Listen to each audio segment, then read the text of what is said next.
Saudara, kedekatan antara Prabowo di Gerindra, Mega di PDIP, dan kini Jokowi di PSI memang bukan rahasia lagi. Prabowo akrab baik dengan PDIP maupun Jokowi. Tetapi hubungan politik antara Jokowi dan Mega hingga kini masih renggang usai pecah kongsi pada Pilpres 2024. Dan sampai saat ini PDIP belum juga memutuskan bergabung ke dalam koalisi pemerintahan. Benarkah Jokowi yang mendukung PSI jadi penghalang koalisi PDIP ke pemerintahan? Pagi ini kita akan bahas dengan sejumlah narasumber, diantaranya politisi PDIP yang juga anggota DPR fraksi PD Perjuangan Andreas Hugo Parera. Selamat pagi Bang Hugo. Selamat pagi Mario. Terima kasih Bang sudah bergabung. Politisi Partai Gerindra Hendarsam Marantoko yang ada di studio. Selamat pagi Bang Hendarsam. Pagi Mario. Terima kasih semuanya. Bang Hugo. Dan juga Direktur Eksekutif Indikator Politik Indonesia Burhanuddin Mutawi. Mas Burhan, selamat pagi. Pagi Mario, pagi Mas Andreas. Selamat pagi Bapak, terima kasih sudah bergabung di Dialog Sapa Indonesia pagi hari ini. Saya ke Bang Hendarsam dulu. Bang Hendarsam, bagaimana Anda melihat kakak adik Bang? Tapi kan ini sebenarnya yang jadi pembicaraan satu hari sebelumnya mesra-mesra dengan Pak Jokowi di Solo. Besoknya tiba-tiba bilang kakak adik di depan Mbak Puan. Anggapan Anda? Kita mulai dari mana dulu ya? Dari kakak adiknya dulu ya. Kakak adik itu saya sudah beberapa kali menyampaikan, sebelum Pak Prabowo juga menyampaikan bahwa kakak adik itu bisa dilihat dari beberapa variabel. Sebenarnya ada 3 variabel yang bisa kita lihat, adalah bahwa PDIP dan Gerindra itu mempunyai kesamaan ideologi, nasionalisme, kerakyatan.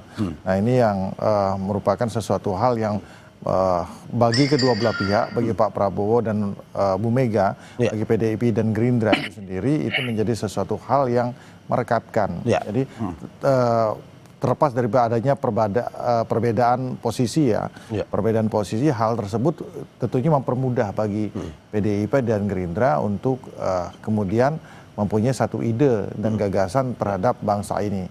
Nah itu yang pertama. Yang kedua juga milestone-nya ya, kalau kita lihat ke belakang, Pak Prabowo dengan Bu Mega pernah bersama-sama berpasangan. Historinya panjang ya? Historinya panjang, 2009.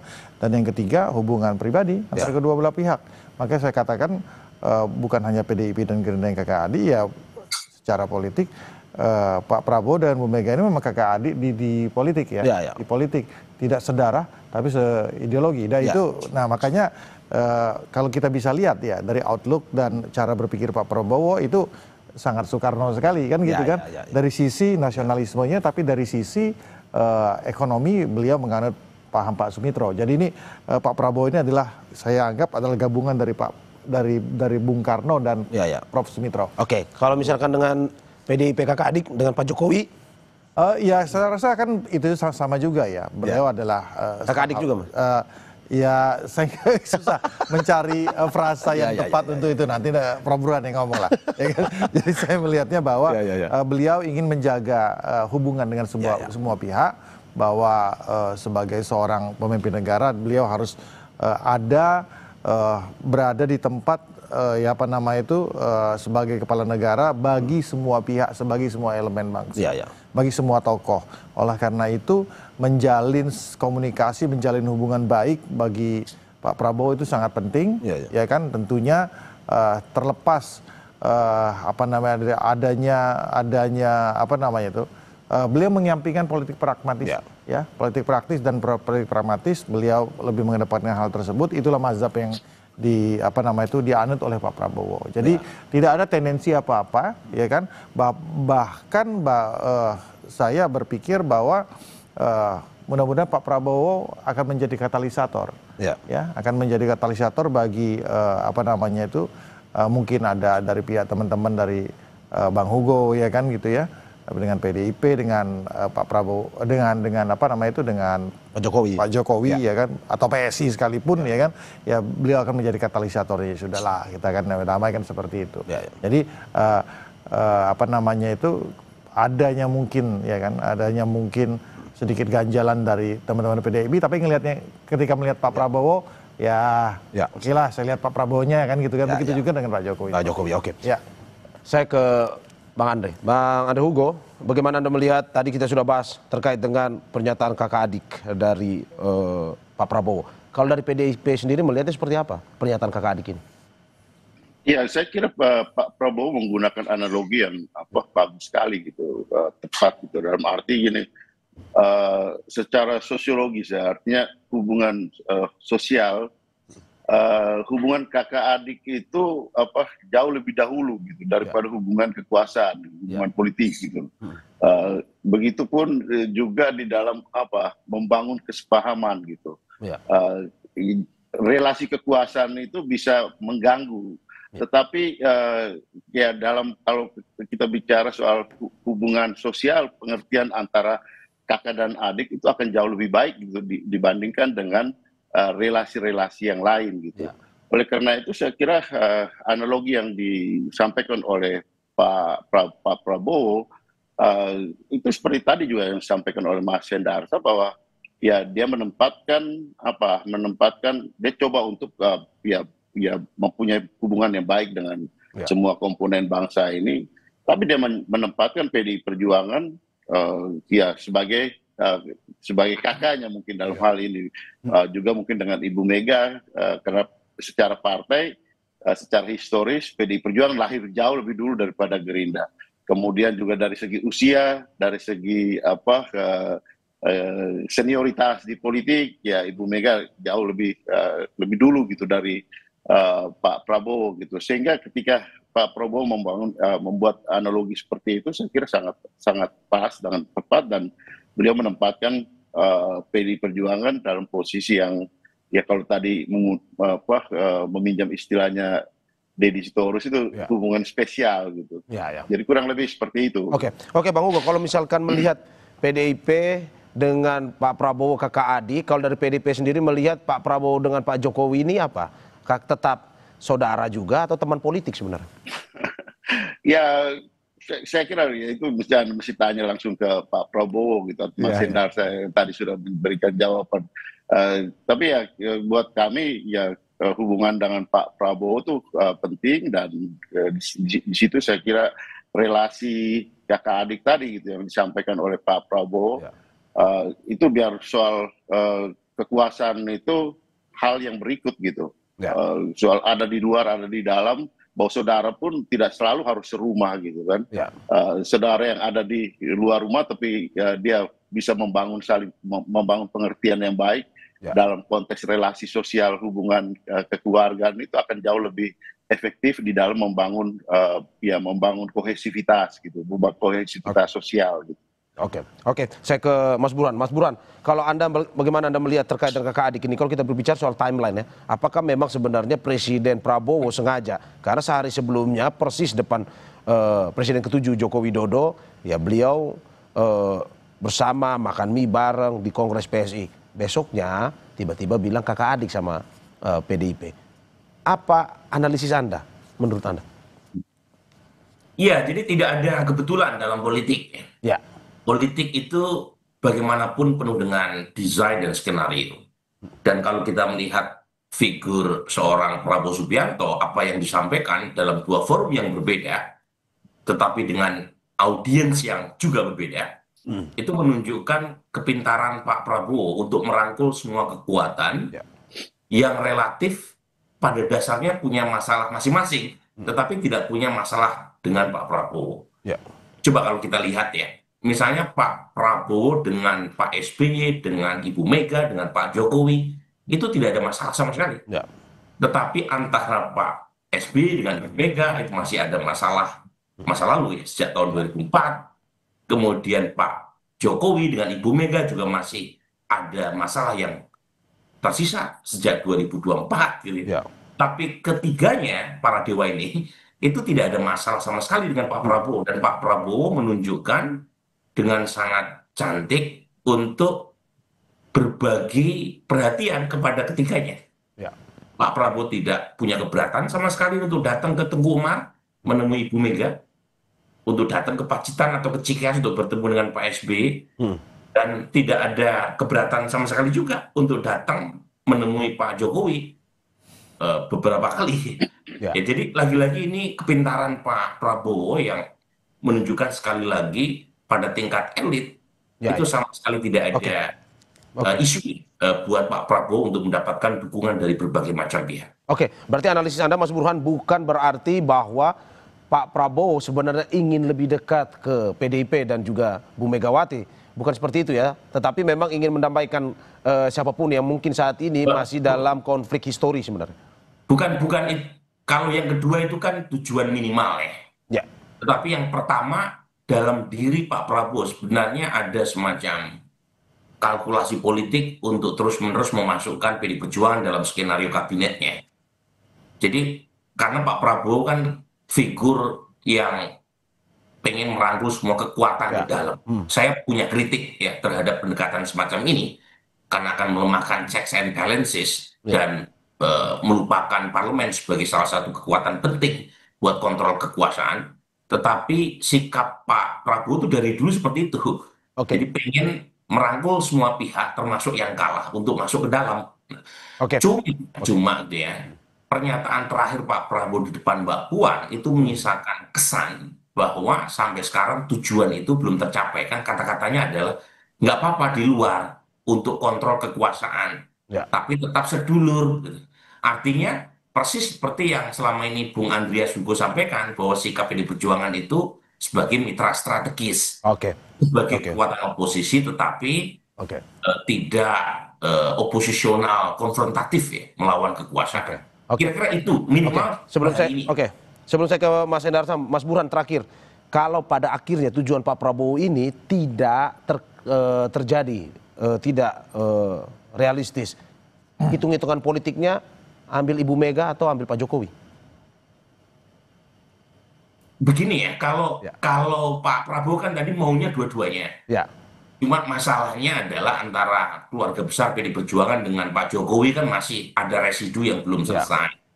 Nah, kalau misalnya Ibu Mega atau PDI Perjuangan keberatan karena masih ada jejak Pak Jokowi di kekuasaan Pak Prabowo, yaitu masalahnya bukan di Pak Prabowo, berarti kembali ke PDI Perjuangan apakah keberatan atau tidak untuk berdampingan dengan dengan Pak Jokowi dan gengnya. Nah, kira-kira begitu. Jadi masalahnya sekarang kembali ke PDI Perjuangan. Bersedia atau tidak, kalaupun toh misalnya masuk ke dalam pemerintahan, itu berdampingan dengan kekuatan yang mendukung Pak Jokowi, yang notabene sekarang menjadi bagian dari kekuatan Pak Prabowo juga. Demikian juga kembali ke Pak Jokowi, keberatan atau tidak, kalau misalnya PDI Perjuangan bergabung. Jadi kalau menurut saya sih dari tiga itu sekarang tinggal kembali ke Bang Andreas.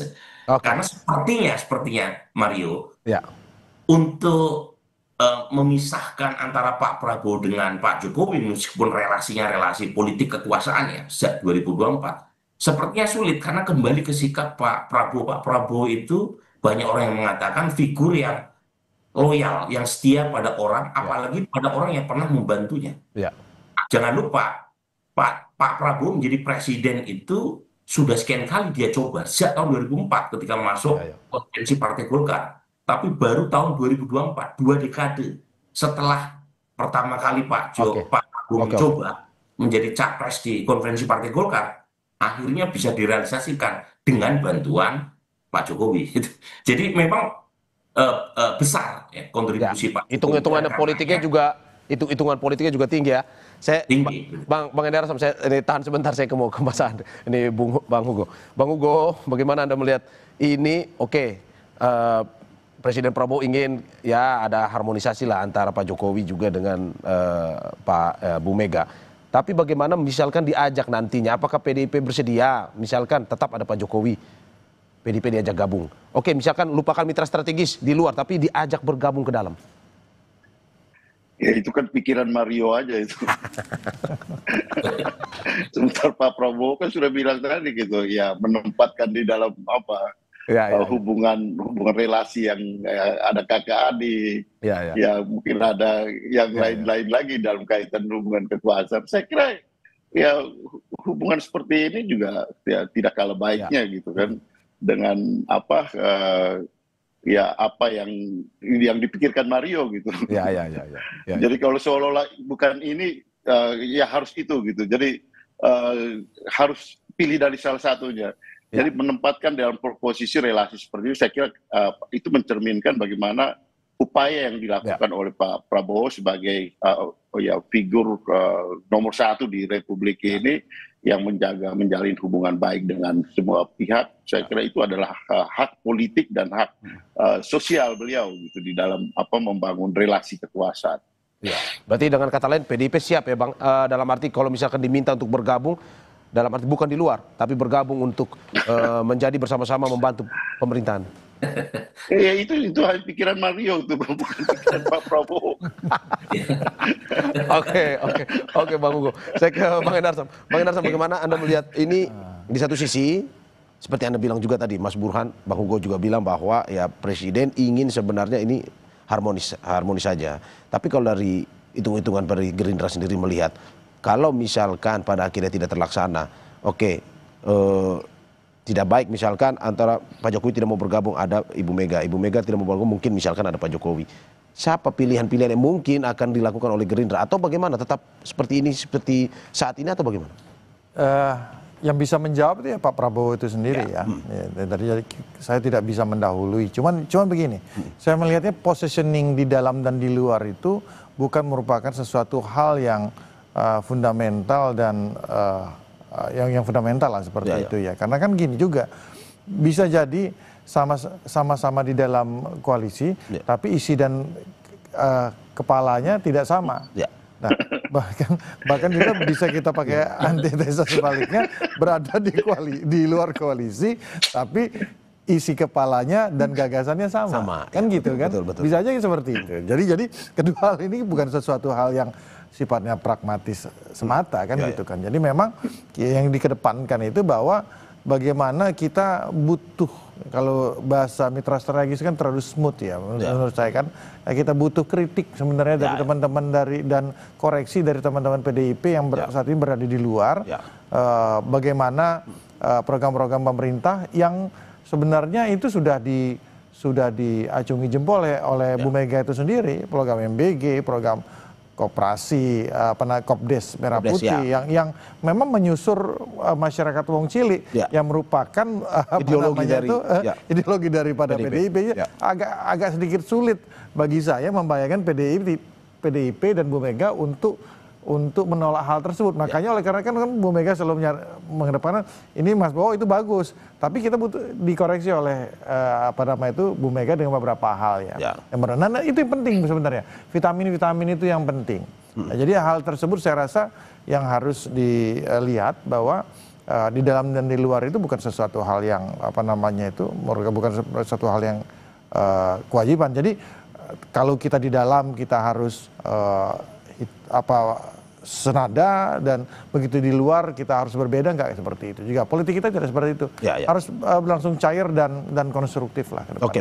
Dan pada akhirnya apakah memang melihat hubungan Pak Jokowi dan juga hubungan Ibu Mega ini membuat Pak Prabowo agak susah bergerak atau gimana? Enggak lah, enggak seperti itulah ya kan. Jadi malah disinilah seninya sebagai seorang negarawan untuk melihat mengelola bangsa ini, mengelola ada friksi-friksi di dalam ya kan.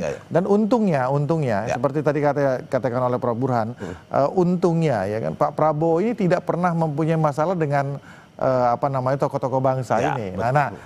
Menjadi penengah. Iya, menjadi penengah. Bayangkan kalau yang jadi mungkin kompetitor yang lain kemarin ya kan. Kita akan terpolarisasi kan, itu kan akan lebih gaduh lagi. Nah itu jadi untungnya beliau adalah berpendapat beliau adalah orang yang tepat di waktu yang tepat, ya kan. Jadi ya kan seperti itulah. Oke, saya ke Mas Burhan. Mas Burhan, bagaimana Anda melihat bahwa saat ini posisi Presiden memainkan peran sebagai penengah dalam arti bahwa saya mau semuanya bisa harmonis, tetapi apakah mungkin itu terjadi di tengah posisi kondisi saat ini antara, terutama kalau kita lihat antara Ibu Mega dari PDIP dan juga Pak Jokowi? Iya, sebenarnya meskipun PDI Perjuangan belum resmi bergabung dengan pemerintahan, tetapi posisi partai sebagai mitra strategis ini sudah menunjukkan kemampuan Pak Prabowo untuk berhasil mendekatkan diri dengan PDI Perjuangan. Di saat yang sama PDI Perjuangan tentu juga punya ekspektasi karena bagaimanapun ini saya pernah sampaikan ke Bung Andreas, posisi PDI Perjuangan kan berbeda ketika PDI Perjuangan menjadi oposisi zaman PSBY. dibanding ketika PD Perjuangan menjadi kekuatan oposisi di masa Pak Prabowo. Itu saja sudah cukup menguntungkan kan buat Bung Darsa. Itu satu tuh. Nah yang kedua nih, sebenarnya kalau kita melihat politik kita di level elit itu sangat biasa, politisi yang awalnya berduel kemudian menjadi berduel. Persis seperti relasi antara Pak Jokowi dengan Pak Prabowo itu kan rumit itu. Salah satu yang membawa Pak Jokowi selain Ibu Mega ke Jakarta 2012 itu Pak Prabowo. Tapi justru Pak Jokowi yang kemudian melawan Pak Prabowo 2 pilpres sekaligus dan mengalahkannya di 2014 dan 2019. Tetapi di 2024 posisinya berbalik.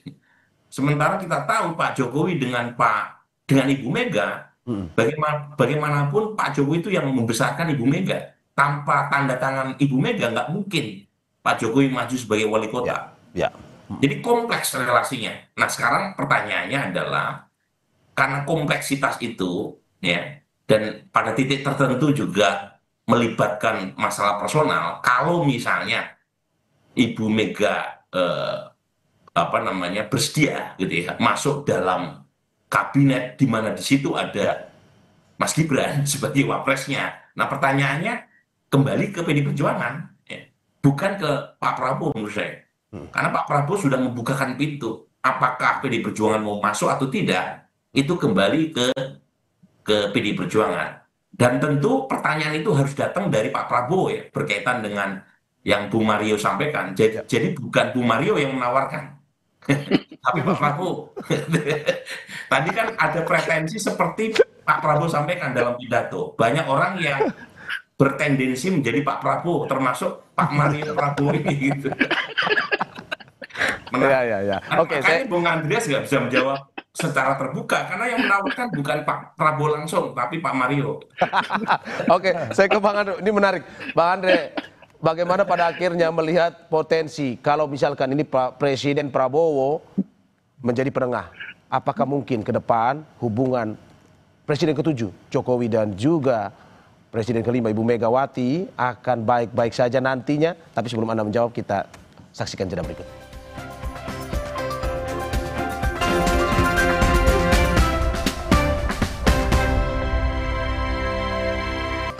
Terima kasih masih di Sapa Indonesia Pagi, saudara, bersama sejumlah narasumber saya. Ada politisi PDIP yang juga anggota DPR fraksi PD Perjuangan Andreas Hugo Parera, politisi Partai Gerindra Hendarsa Marantoko, dan Direktur Eksekutif Indikator Politik Indonesia Burhanuddin Muhtadi. Saya ke Bang Hugo. Bang Hugo, bagaimana Anda melihat, saat ini Presiden Prabowo ingin menjadi penengah. 1.000 kawan terlalu sedikit, 1 musuh terlalu banyak. Itu sering yang dikatakan oleh Presiden Prabowo. Kalau menurut Anda, apakah mungkin saja keinginan Pak Prabowo untuk bisa mendamaikan antara Ibu Mega dan Pak Jokowi ini bisa terrealisasi nantinya? Atau bagaimana dari hitung-hitungan politik PDIP? Ya, itu kan kata Mario seperti yang tadi saya sampaikan tadi. Pak Prabowo juga tidak berbicara soal menjadi penengah, dan saya kira yang lain itu udah masa lalu. PDI Perjuangan itu udah masa lalu gitu. Jadi tadi bagus sekali apa yang disampaikan oleh Mas Hendarsa tadi gitu, bahwa ya di dalam satu rumah belum tentu punya pikiran yang sama gitu kan. Betul. Dan saya kira di luar terus kemudian mengingatkan saudara yang ada di dalam. Saya kira itu penting gitu untuk Pak Prabowo juga gitu. Karena tadi kita lihat ini di dalam relasi kekuasaan ini kita harus benar-benar juga berhitung gitu, bahwa apalagi dengan melihat kalau tadi menganalisa karakter dari tokoh-tokoh politik ini kan sudah bisa kelihatan juga, sudah bisa terbaca gitu. Jadi kalau Pak Prabowo menempatkan posisi yang menganggap PDI Perjuangan sebagai keluarga, sebagai kakak, dan kemudian ada di luar dan kemudian saling mengingatkan, itu juga bukan hal yang buruk. Oleh karena itu di dalam mengkombinasikan antara relasi sosial kekeluargaan dengan relasi politik ini, saya kira ya itu yang diambil oleh Pak Prabowo selama ini. Ini kalau kita menganalisa tapi saya berbeda pandangan dengan Mario yang tadi, Pak Mario Prabowo tadi Pak Mas Burhan sampaikan yang seolah-olah menghendaki itu harus seperti ini, Bukan itu kan, ini Pak Prabowo sudah menyampaikan seperti itu, Pak Mario. Ya, oke. Oke, saya ke Bang Enarto. Bang, bagaimana Anda melihat bahwa hitung-hitungan, apalagi sekarang posisinya Pak Jokowi ini sudah ya dikait-kaitkan dengan PSI. Menurut Anda ini menjadi ya sebuah hal sulit pada akhirnya ke depan Pak Prabowo untuk ya ini ada Bu Mega, ada Pak Jokowi bisa bersatu bersama, ataukah mungkin ini masih terus digaungkan untuk nantinya kita melihat ke depan harmonisasi untuk misalkan 2029 atau gimana? Politik saya rasa tidak sepragmatis itu seharusnya ya. Okay. Dan Pak Prabowo menganut azas bahwa kepentingan pribadi itu harus dikesampingkan ya kan. No hard feeling tentang masalah itu, kepentingan bangsa harus dikedepankan. Bahwa kalau kita melihat catatan saat ini, Mas Mario, kita lihat kurang lebih 8 bulan pemerintahan Pak Prabowo ya. Sangat kondusif sekali, ya kan? Tingkat approval rating beliau 82%, ya kan, sangat tinggi sepanjang sejarah Indonesia. Bagaimana kalau kita lihat di pemerintahan awal Pak Jokowi, ya kan, itu sangat chaos sekali. Pak SBY juga seperti itu. Jadi beliau saya rasa kan mempunyai suatu kemampuan yang cukup untuk mengelola dinamika yang terjadi selama ini. Dan itulah yang diperlukan oleh seorang kepala negara. Instrumen dan skill itu yang diperlukan oleh beliau. Tapi tentunya dengan niat yang tulus bahwa udah nanti kalau masalah hitung-hitungan politik ke depan itu tidak, bahwa beliau ingin menjaga hubungan dengan semua pihak. Di satu segmen dan satu acara beliau mengatakan bahwa beliau adalah seorang yang beliau adalah seorang marhaen, ya kan. Di satu sisi kemudian beliau dengan Pak Jokowi juga mensupport ya kan berdirinya PSI kan, seperti itu kan sesuatu dua hal yang menurut saya sangat bijak. Pemimpin itu satu yang diperlukan adalah wisdom, dan Pak Prabowo menggunakan bijaknya dan wisdomnya itu dalam berhubungan dan berkorelasi dengan semua pihak. Itu sih yang penting menurut saya. Ya, pada akhirnya Presiden Prabowo ingin melihat bahwa di satu sisi personal harus jalan, dalam arti hubungan personal, hubungan politis pun akhirnya mengikuti. Menurut Anda seperti itu? Iya, seperti itu. Kan tentunya kedua hal tersebut bisa berjalan beriringan, tapi tentunya juga memang setiap partai kayak gitu kan mempunyai kepentingannya masing-masing. Tapi ya Pak Prabowo tetap berprasangka baik bahwa saatnya ini baru 8 bulan, mungkin jalan belum lama ya, mau jalan 9 bulan, ya kita tepiskan dulu hal tersebut lah ya. Kita ini banyak sekali revolusi yang harus kita lakukan ke depannya, bagaimana program-program kerakyatan beliau ini bisa berjalan. Oke. Oke, saya ke Mas Buran. Mas Buran, ini kita berbicara terkait dengan soal daya tawar sebenarnya, terutama dari Pak Jokowi, di mana PSI sudah mulai dihubung-hubungkan, terutama ketika kongres kemarin, dan saat ini dihubung-hubungkan, Pak Jokowi katanya masuk PSI dan segala macam. Menurut Anda, apakah ini membuat daya tawar Pak Jokowi sendiri semakin naik di mata Presiden Prabowo, atau bagaimana sebenarnya? Sebenarnya hitung-hitungan paling mudah untuk dikalkulasi secara berbarengan oleh politisi adalah berapa kursi yang diperoleh oleh masing-masing partai di parlemen. Dan PSI tidak mampu lolos dari lubang jarum 4%, parliamentary threshold. Jadi dari sisi hitung-hitungan matematis, jauh daya tawar PD Perjuangan dibanding PSI. Itu satu, karena bagaimanapun PD Perjuangan pemenang pemilu 2024, meskipun suaranya turun dibanding 2019.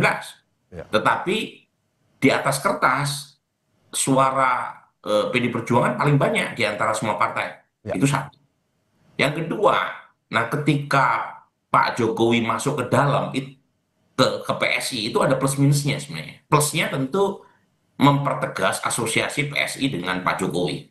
Karena selama ini kan klaim PSI Partai Jokowi itu datang dari PSI, karena Pak Jokowi tidak pernah masuk secara formal ke PSI.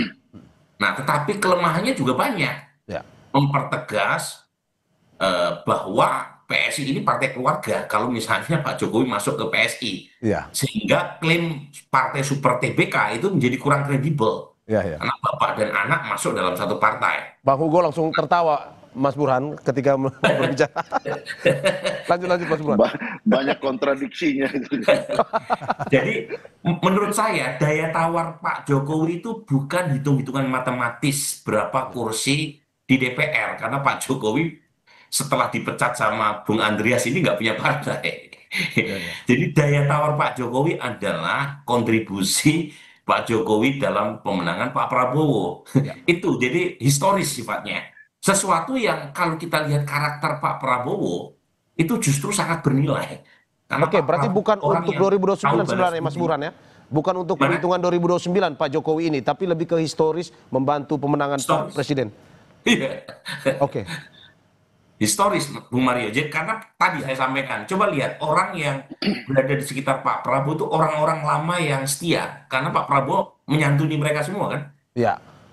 Oke, berarti Mas Burhan, Anda mau Apalagi bilang bahwa buat Pak Jokowi yang Oke. tadi turut berjasa gitu ya, mengantarkan Pak Prabowo sebagai orang nomor satu, pasti punya perasaan untuk tetap menjaga hubungan baik dengan orang yang pernah punya kontribusi besar gitu. Oke. Jadi Oke. bukan hitung-hitungan matematis sama sekali, bukan, tapi lebih ke persoalan karakter mungkin ya, Pak Oke. Prabowo seperti itu. Oke, Mas Burhan, berarti Anda mau bilang bahwa kalau hitung-hitungan politisnya lebih baik menggandeng PDI untuk 2029 ketimbang PSI dan Pak Jokowi. Nah, jadi Bung Mario ini logikanya tuh dalam politik nggak seperti itu. Jadi bukan either or namanya ya. Bukan ini berarti yang lain tidak. Bukan kayak begitu. Dalam politik itu bukan either or, tetapi dua-duanya kalau bisa. Kalau bisa semuanya lah. Oke. Gitu. Jadi juga kalau saya melihat Pak Prabowo tuh maunya dua-duanya. Oke. Bukan salah satu di antara keduanya. Dua-duanya kalau bisa masuk gitu. Oke, tapi apakah Anda melihat, dua-duanya, kalau kita melihat kan lebih ke soal bagaimana mungkin hitung-hitungannya, apakah mungkin bisa dua-duanya melihat kondisi saat ini. Makanya tadi saya tanya apakah lebih baik mana hitung-hitungannya untuk 2029 sebenarnya, kalau tidak dua-duanya. Nah, kalau tidak dua-duanya kan seperti sekarang, kondisi status quo, PDI Perjuangan dianggap dan menganggap diri sebagai mitra strategis. Dan itu secara langsung juga sudah cukup menguntungkan buat Pak Prabowo. Ya, seperti kata Pak Prabowo sendiri, menjadi koreksi tapi tetap sebagai sedulur, hubungannya kakak adik. Itu persis tuh relasi antara Pak Prabowo dengan PDI Perjuangan hari ini. Jadi kalau misalnya tidak harus masuk ke dalam relasi sebagai mitra strategis, itu secara politis sudah cukup positif, sudah cukup menguntungkan ya buat Pak Prabowo. Oke, Mas Burhan. Ini menarik. Saya ke Bang Hugo. Bang Hugo, bagaimana Anda melihat bahwa saat ini PSI, tadi kalau hitung-hitungannya PSI dihubung-hubungkan dengan Pak Jokowi. Apakah ini menjadi salah satu saingan juga buat PDI? Ya mungkin di atas kertas tadi, ya tidak sebenarnya. Tapi dengan adanya Pak Jokowi di PSI, apakah mungkin bisa menambah? Ya ini menjadi, ya hitung-hitungannya ya saya lihat ini saingan juga lah dari PDI. Atau gimana? Ya Mario masa nggak bisa membaca peta politik ini. Mario perlu lebih banyak belajar baca peta politik. Tadi sudah banyak dijelaskan oleh ini Mas Burhan tadi gitu. Lihat bagaimana konstelasi dan peta politiknya hari ini. Jadi ya saya tidak mau membahas yang soal yang partai yang lain yang nggak perlu dibahas gitu buat PDI Perjuangan. Tapi masalahnya kalau kita lihat bagaimana Pak Prabowo tadi gitu. Kalau Mario tadi Mas Burhan sampaikan bahwa lebih pada ya either or, kalau kita lihat Pak Prabowo sekarang lebih coba untuk catch all gitu, menangkap semua gitu, menangkap semua, dan saya kira dalam relasi sosial ini baik-baik saja, bagus dan sebagai presiden gitu kan. Tapi ya PDI Perjuangan tentu punya positioning sendiri gitu di dalam melihat politik hari ini dan bagaimana ke depan gitu. Bahwa perjalanan politik ke depan ini masih cukup banyak waktu gitu, 4 tahun lagi, dan kita bekerja bagaimana membenahi partai, soliditas partai hari ini, dan kemudian bagaimana melihat ke depan itu dinamika yang politik yang akan berjalan di dalam proses hari ini gitu. Saya kira Pak Prabowo sebagai politisi yang sangat matang dengan pengalaman yang segudang, ya tentu membutuhkan banyak kawan dan itu yang beliau lakukan selama ini dengan menempatkan terutama fokus dan konsentrasi pada pemerintahan. Dalam hal seperti itu saya kira kita punya pandangan yang sama untuk bagaimana menjaga dan membangun bangsa ini.